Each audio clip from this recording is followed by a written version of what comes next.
민수기 11장 4절부터 7절까지의 말씀 함께 보겠습니다. 한 절씩 하나님 말씀 교독하고 마지막 7절 말씀 함께 읽겠습니다. 제가 먼저 읽겠습니다. 그들 중에 섞여 사는 다른 인종들이 탐욕을 품음에 이스라엘 자손도 다시 울며 이르되 누가 우리에게 고기를 주어 먹게 하랴. 있을 때 값없이 생선과 오이와 참외와 부추와 파와 마늘들을 먹은 것이 생각나거늘 이제는 우리의 기력이 다하여 이 만나 외에는 보이는 것이 아무것도 없도다 하니 만나는 가시와 같고 모양은 진주와 같은 것이라. 아멘. 기도하겠습니다. 하나님 아버지 감사합니다. 이 시간도 주님 앞에 나아갈 때 우리의 마음을 겸비케 하여 주시고 함께 하신 성령님께서 우리에게 영안을 열어주시사 하나님의 깊고 넓은 말씀의 뜻을 함께 깨달아 하는 은혜의 시간 되게 하여 주시옵소서. 감사드리며 우리 구주 예수 그리스도의 이름으로 기도드립니다. 아멘. 시간이 오래 걸리거나 비슷한 상태가 오래 계속돼서 따분하고 실증이 날 때 우리는 이러한 상태를 지루하다라고 표현을 합니다. 저 같은 경우에는 비행기를 탈 때 굉장히 지루함을 느낍니다. 비행기 안에서 영화 보기도 하고 책도 보기도 하고 이것저것 다 해봐도 여전히 도착지가 멀게 남아 있을 때 비행기 타는 게 굉장히 지루하다라는 생각을 하게 됩니다. 사실 비행기가 굉장히 빨리 날아가지 않습니까? 그런데도 이 지루함이 찾아오면 이 굉장히 빨리 날아가는 비행기조차도 느리게 가는 것 같은 그런 착각이 들기도 합니다. 그래서 작년에 이제 저희 가족들을 먼저 산호세에 보내놓고 저 혼자 동부에서의 사역을 마무리하고 서부로 오게 될 때는 일부러 거쳐서 오는 두 군데나 거쳐서 오는 비행기를 타고 왔습니다. 그만큼 비행기 타는 것이 저에게는 굉장히 지루합니다. 우리 각자는 저마다의 삶 속에서 개개인이 가지고 있는 지루함이 있습니다. 어떤 분들은 부부 사이에 오래 살아서 지루함이 있을지도 모르겠습니다. 어떤 분들은 이 예배 시간이 굉장히 지루할지도 모르겠습니다. 이 설교가 벌써부터 지루하게 느껴지시는지도 모르겠습니다. 직장에서나 교회 안에서나 사역적인 부분이나 신앙 안에서 이 지루함은 언제든지 우리 곁에 찾아올 수 있습니다. 그런데 이처럼 우리 삶 가운데 지루함이라는 감정이 찾아올 때에 이 지루함이라는 감정을 간과해서는 안 될 때가 있습니다. 그때가 언제입니까? 이 지루함이라는 감정이 나의 삶을 또 내 마음을 부정적인 방향으로 이끌고 가려고 할 때 그때 우리는 이 지루함의 감정을 간과해서는 안 됩니다. 오늘 본문에 등장하는 이스라엘 백성들에게도 이 지루함이라는 감정이 찾아왔습니다. 특별히 무엇에 대한 지루함이 찾아왔습니까? 오늘 보면 6절 말씀을 보시기 바랍니다. 이제는 우리의 기력이 다하여 이 만나 외에는 보이는 것이 아무것도 없도다 하니 여기서 쓰여 있는 이 기력이 다하여 이 말은 영어로 써 있는 것처럼 이 appetite, 입맛이 다 떨어졌다라는 것을 말합니다. 이 먹는 것에 대한 지루함이 생긴 것입니다. 제가 준비한 지도를 잠깐 보시면 이 왼쪽이죠. 왼쪽 끝에 애굽의 고센 땅에서 출애굽한 이스라엘 백성들이 저 빨간 선을 따라서 가장 아래 위치한 남단에 위치한 이 시내산 지점까지 이동을 했습니다. 그리고 그렇게 출애굽한 지 시간이 얼마가 지났습니까? 오늘 본문 이전 장인 민수기 10장 11절부터의 말씀을 보시면 얼마의 시간이 거기서 지났는지를 이렇게 말씀해 주고 있습니다. 민수기 10장 11절과 12절 말씀입니다. 둘째 해 둘째 달 20날에 구름이 증거의 성막에서 떠오르매 이스라엘 자손이 아까 봤던 제일 남단 시내 광야에서 이제 출발합니다. 출발하여 자기 길을 가더니 바란 광야에 구름이 머무니라. 여기서 말하는 둘째 해는 2년 됐다라는 것이 아니라 2년 차를 말합니다. 따라서 1년 이상 되는 시간, 그동안 이들이 뭘 계속해서 먹었던 것입니까? 이 만나를 계속해서 먹었던 것입니다. 오랜 시간 만나를 먹어야 했기 때문에 어쩌면 충분히 이 만나를 먹는 것이 지루하게 지겨울 수 있고 실증날 수 있습니다. 그런데 이 지루함이라는 감정이 이제 부정적인 방향으로 흘러가게 된 것입니다. 그러면서 이들에게 어떤 문제가 발생하게 됩니까? 이 4절 말씀을 제가 준비한 새번역 버전으로 함께 보겠습니다. 이렇게 기록합니다. 이스라엘 자손 가운데 섞여 살던 무리들이 먹을 것 때문에 탐욕을 품으니 이스라엘 자손들도 또다시 울며 불평하였다. 누가 우리에게 고기를 먹여줄까? 이 먹을 것에 대한 어찌 보면 단순하게 생기게 된 지루함이지만 그것으로 시작되었던 이 감정이 부정적인 방향으로 흘러가면서 결국엔 무엇이 나타나게 됩니까? 불만과 불평, 나아가 원망을 쏟아내는 형태로 바뀌게 된 것입니다. 왜 이것이 간과할 수 없는 심각한 문제가 그들에게 될 수 있습니까? 오늘 본문에 이어지는 10절 말씀에 보면 이렇게 기록합니다. 백성의 온 종족들이 각기 자기 장막문에서 우는 것을 모세가 들으니라. 이러므로 여호와의 진노가 심히 크고 모세도 기뻐하지 아니하여. 하나님이 긍휼히 여기셔서 구원해 주셨던 이들을 이제 하나님께서 어떻게 바라보고 계십니까? 심히 큰 진노하심으로 이 백성들을 바라보게 되었습니다. 하나님과 이스라엘 백성 사이에 연결되었던 어떤 그 관계의 깨어짐이 이 지루함이 부정적인 방향으로 흘러가면서 이들이 원망과 불평을 내세움으로 말미암아 그 관계가 깨어지게 된 것입니다.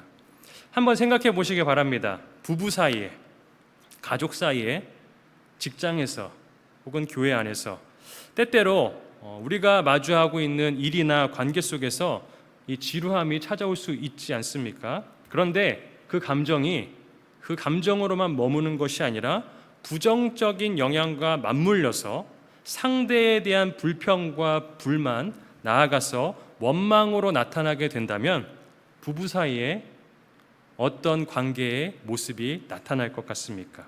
교회 안에서, 가족 안에서 어떤 모습이 나타나게 될 것 같습니까? 일이고 관계고 모든 것들이 굉장히 불편해질 것입니다. 아마 굉장히 괴로운 시간들을 보내야 하게 될 것입니다. 그렇기 때문에 우리 삶에 이 지루함이 찾아올 때 우리는 이 지루함이 부정적인 방향으로 흘러가지 않도록, 이 부정적인 방향으로 흘러서 내 입술 가운데, 내 삶 가운데 불평과 불만, 원망을 쏟아내고 있지는 않은지 잘 살펴봐야 합니다. 그렇지 않으면 나도 모르는 사이에 돈독했던 관계, 긍휼로 이어졌고 사랑으로 이어졌던 이 관계가 언제 그랬냐는 듯이 완전하게 깨어지는 방향으로 흘러갈 수 있기 때문에 그렇습니다. 그럼 어떻게 해야 우리 삶 가운데 때때로 이 지루함이 찾아온다 할지라도 불평과 불만을 쏟아내는 방향으로 이어지지 않도록 이것을 끊어낼 수 있겠습니까? 오늘 본문을 통해 그 탈출구가 무엇인지를 두 가지로 함께 살펴보기 원합니다. 내 삶에 지루함이 찾아올 때 이것이 불평과 불만과 같은 부정적인 방향으로 흘러가지 않기 위해서는 첫 번째로 비교의식을 버려야 합니다. 오늘 보면 5절과 6절 말씀을 다시 보겠습니다. 우리가 애굽에 있을 때에는 값없이 생선과 오이와 참외와 부추와 파와 마늘들을 먹은 것이 생각나거늘 이제는 우리의 기력이 다하여 이 만나 외에는 보이는 것이 아무것도 없도다 하니. 이스라엘 백성들이 이 불평과 불만을 쏟아내는 그 근원이 어디로부터 비롯되고 있는 것 같습니까? 바로 이 비교의식입니다.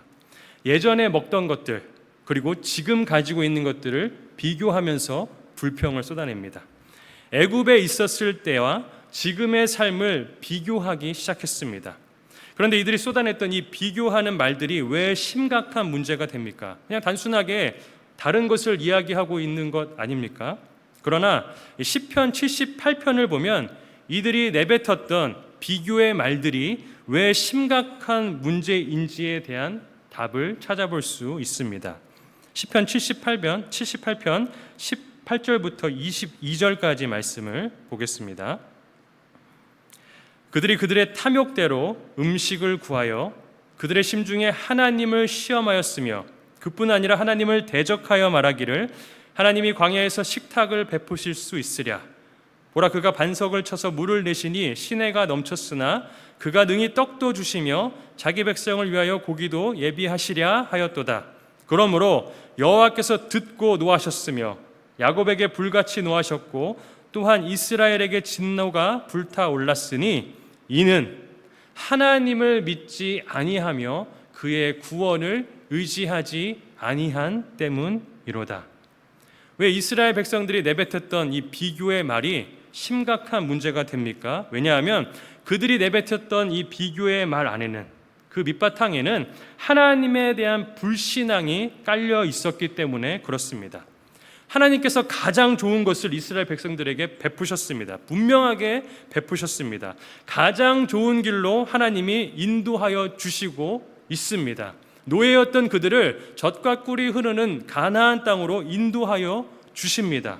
그런데 그러한 하나님을 이제는 지루함이 찾아왔다라는 이유로, 실증났다는 이유로 하나님 앞에서 하나님을 신뢰하지도 않고 의지하지도 않는 말을 내뱉고 있는 것입니다.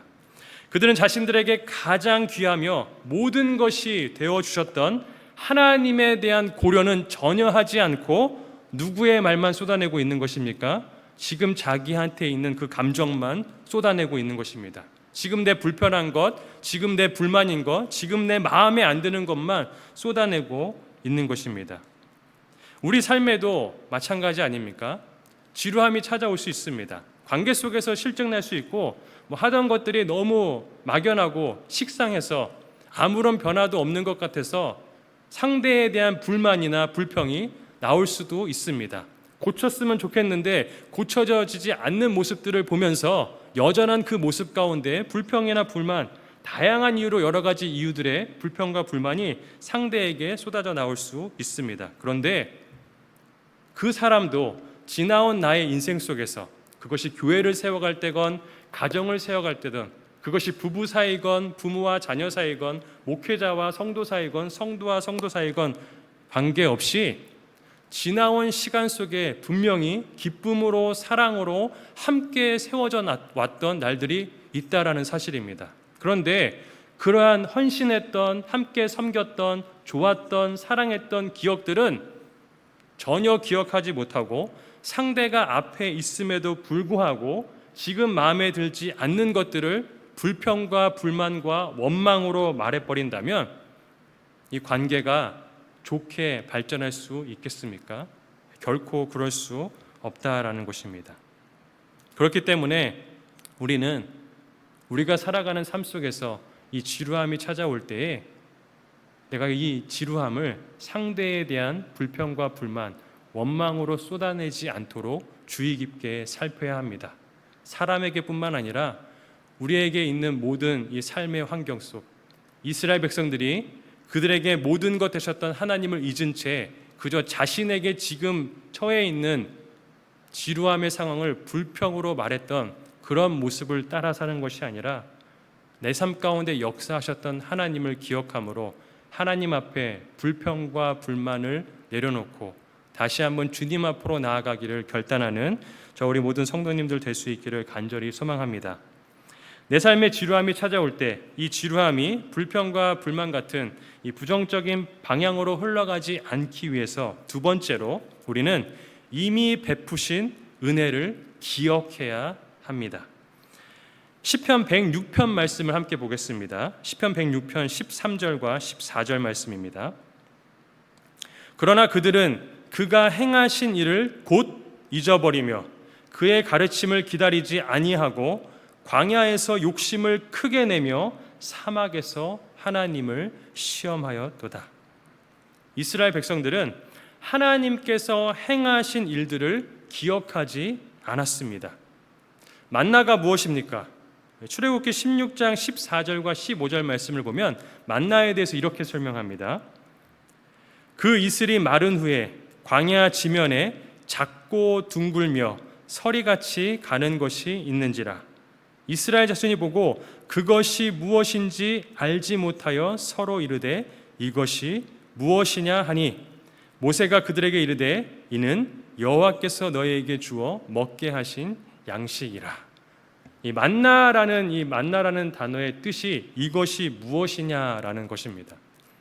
이것이 무엇이냐라고 말했다는 사실은 이 이스라엘 백성들이 살아오면서 평생에 한 번도 보지 못했던, 자연으로부터는 결코 나올 수 없었던 기적의 산물인 것을 우리에게 가르쳐주고 있는 것입니다. 한마디로 만나는 하나님께서 이스라엘 백성들에게 베풀어 주신 기적이었습니다. 기적의 역사였습니다.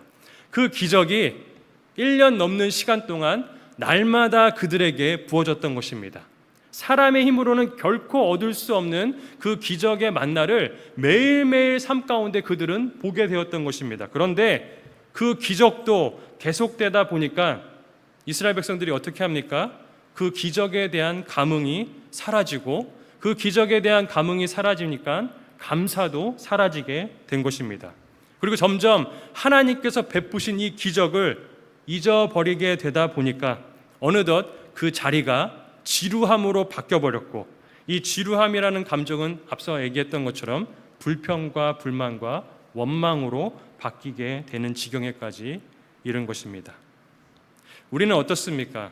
사실 우리가 마주하고 있는 이 모든 순간, 모든 상황들, 하나님의 은혜가 아니면 우리가 누릴 수 없다라고 이야기하지 않습니까?